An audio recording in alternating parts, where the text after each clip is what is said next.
There is panic in the United States. Russia is sending a nuclear weapon to space is the content of this, and breaking the century-long treaty that has prevented wars from destroying the planet. The US must now hold emergency meetings and figure out a way to respond to something it has never seen before: a nuclear weapon in space. For decades, the idea of sending nuclear weapons to space has floated around, but it has always been crazy enough that every party knew not to do it. But today we live in a crazy world, and crazy ideas aren't so crazy anymore. So when the chairman of the House Intelligence Committee, Representative Mike Turner, rang the alarms that Russia was considering deploying a nuclear anti-satellite weapon to space, the US government had to step in quickly. According to officials of the Biden administration, the weapon does exist, but is only still under development and doesn't pose any immediate threat. This isn't very comforting. Russia is already in a proxy war with the US in the Ukraine war. And in this war, the US has extensively used information gathered by its satellites to guide Ukraine. So when Russia develops its nuclear anti-satellite capability, it might not be too long in the future before it is deployed. According to sources, the new weapon is an EMP type. Such a weapon would create a pulse of electromagnetic energy and a flood of highly charged particles that would tear through space to disrupt not only the target satellite, but other satellites winging around Earth too. Launching a massive nuclear-based EMP weapon into space could change everyday life for everyone on the planet, to degrees that most wouldn't even think possible. TV, telephone, communications, GPS, storm tracking, everything that depends on satellites to function could all be gone in the blink of an eye. The military, which depends on its superior technologies in space for early warning, intelligence gathering, navigation and weapon guidance, communications and data sharing and so on, would instantly lose all of these capabilities. Entire constellations of smaller satellites, such as the Starlink satellites of SpaceX, which has been successfully used by Ukraine in its ongoing war with Russia, would be wiped out. And like these weren't bad enough, the debris from the destruction of these satellites could become a cloud of dangerous space junk traveling at hypersonic speeds and capable of causing even further damage to whatever valuable asset remains in space. For context, when Russia destroyed a satellite with a missile in 2021 to demonstrate its capabilities, 1,783 pieces of debris were tracked flying around our planet at more than 17,500 miles per hour, each capable of damaging or even destroying a spacecraft. Although the 1967 Outer Space Treaty, the most comprehensive of all the international agreements concerned with outer space, bans countries from putting such weapons in space, it's important to note that Russia has been exiting a lot of the post-Cold War treaties. With the US-Russia relations deteriorating rapidly, should the need arise, Russia may find itself leaving even the 1967 Outer Space Treaty, which is one of the last ones still in place. Without legal binds preventing Russia from scarily growing its military might in space, the US too might have to do the same, and the Cold War would get cold again.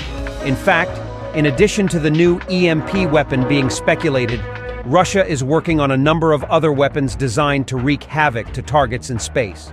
Here they are. Recent Google Earth images revealed the construction of what appears to be a sophisticated laser system at a Russian space facility, a system that could blind satellites in space. The construction is taking place at the Russian Ministry of Defense's Korona space facility, home of the massive, highly successful Rotan 600 radio telescope. The existence of this weapon was brought to light in an in-depth open-source investigation that analyzed a library load of public satellite imagery, solicitation documents from Russian industrial contractors, and Russian financial documents.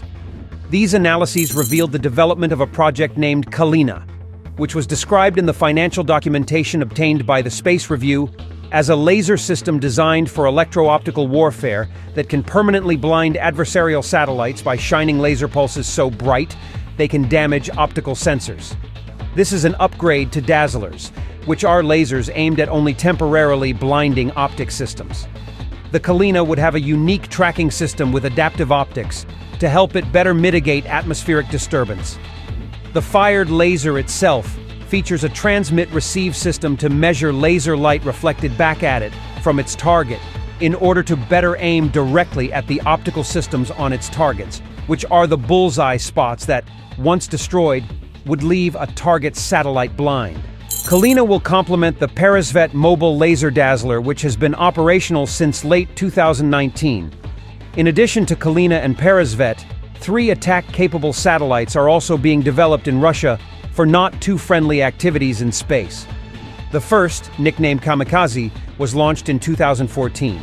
It had incredible maneuverability at high speeds that, if fitted with projectile weapons, would make it like a fighter jet in space, say a fighter satellite. But it didn't have projectile capabilities. Its cousin from 2017, which contained a smaller satellite that could shoot projectiles. The third entry, the Nesting Doll, came in 2019. It combined the abilities of the previous 2 launches, meaning it could maneuver at whatever speeds and launch projectiles. These are already a lot for the US to worry about. But there's more. Russia isn't the only nation bound by the 1967 Outer Space Treaty that's building some serious anti-satellite offensives. China is a mighty close second with its fractional orbital bombardment system. China's fractional orbital bombardment system is as doomsdayish as it sounds. Known by its acronym FOBS, this system is a nuclear-capable missile that jets into low Earth orbit and then deorbits at the right time to kamikaze into a target anywhere on Earth, like an intercontinental ballistic missile or ICBM, but with the added plus of higher range and insanely greater speeds. China tested this weapon in 2021, catching US intelligence by surprise. Such a weapon could quickly tarnish the legacy of legacy missile defense systems. Once launched, a FOBS takes off to low Earth orbit and circles the planet for as long as necessary till its target is in sight. Once the target is spotted, the hypersonic missile deorbits and kamikazes into its target at speeds up to Mach 27. Combine these high hypersonic top speeds with an impressive level of agility, and the world gets a Chinese weapon with a level of unpredictability that attempts to limit the US to only a few minutes of reaction time from when they spot the missile to when it makes a dent on US soil, if that is the target. But if the target is some satellite in low Earth orbit, that satellite is as good as gone. A satellite as a target is a likely possibility, as China, like Russia, has recently shown interest in being able to counter SpaceX's satellites. A paper from 2022 published in the Chinese journal Modern Defense Technology by researchers at the Beijing Institute of Tracking and Telecommunications Technology called for the development of a combination of soft and hard kill methods to take out SpaceX's Starlink satellites and to destroy the constellation's overall operating system. According to the paper, Starlink is a valuable military resource that can provide more stable and reliable communication capabilities for the combat units deployed by the US military around the world. It could also provide high-definition pictures and even live video for US forces. And surely, China wouldn't want that in a war with the US. But the US wouldn't sit idly by either and watch its biggest rivals build weapons that can destroy some of its most valuable assets. Surely, the US responds. In light of all the space-based weapons being developed to possibly destroy its satellites, the US military is responding with even more satellites in orbit to sensitively track basically every threat in space early enough to do something about them, including threats moving at extremely high hypersonic speeds.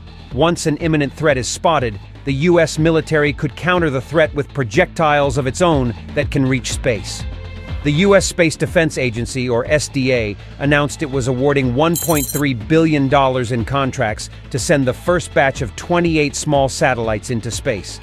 Scheduled for launch in less than 3 years, these satellites are designed to provide the initial missile warning and missile tracking capabilities of the future National Defense Space Architecture.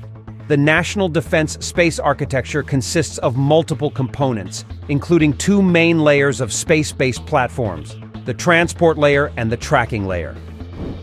The transport layer is a communication layer that will provide assured, resilient, low-latency military data and connectivity worldwide to all kinds of war fighter platforms. planned as a constellation varying in size from 300 to more than 500 satellites in low Earth orbit. Once completed, 95% of Earth will have at least 2 satellites in view at any given time, while 99% of the planet will have at least 1 satellite in view at any given time. The tracking layer will provide global indications, warning, tracking, and targeting of advanced missile threats, including hypersonic missile systems via space-based sensing, algorithms, novel processing schemes, data fusion across sensors, and tactical data products that are available on demand. The SDA's recent $1.3 billion contract, $700 million of which went to L3Harris Technologies for 14 satellites, while $617 million was awarded to Northrop Grumman Strategic Space Systems for 14 satellites, is to fund the Tranche 1 satellites of the tracking layer.